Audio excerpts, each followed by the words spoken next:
जमाई तोरा रे डीजे विकास रीगा सीतामढ़ी मारेला मुहुदा बुके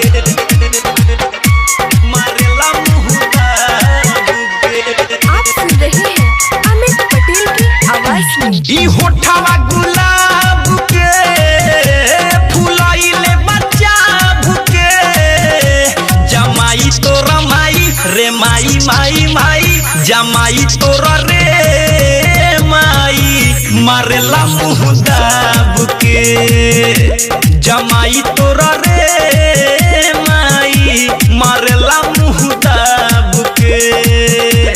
ई ओठवा गुलाब के फुलाइले बच्चा भुके जमाई तोरा माई तो गलावा रे माई जमाई तोरा रे माई मारेला मुहुदा बुके जमाई तोरा रे माई मारेला मुहुदा बुके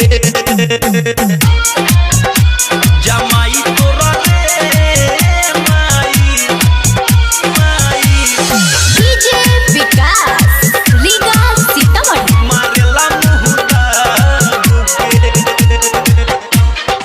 presented by Lovely Film production.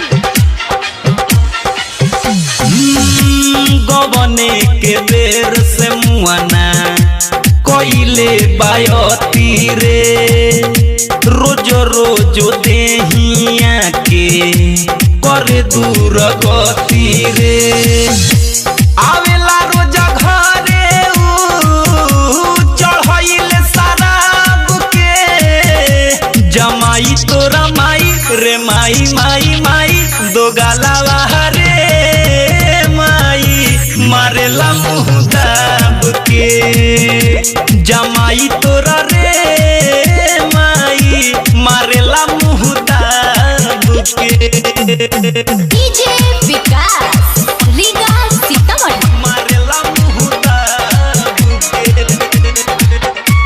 मारेला मुहुदा बुके। आप सुन रहे हैं अमित पटेल की आवाज में। हाय कितना ले कहीं खेला पियऊ मुकेश के तंग बानी हमर माई रोज के कलेश से अमित दीवा करके आदत बा खराब रे जमाई तोरा माई दो गलावा रे माई दामाद तोरा रे माई मारेला मुहुदा बुके ई ओठवा गुलाब के फुलाइले बच्चा भुके जमाई तोरा माई तो गलावा रे माई जमाई तोरा रे माई मारेला मुहुदा बुके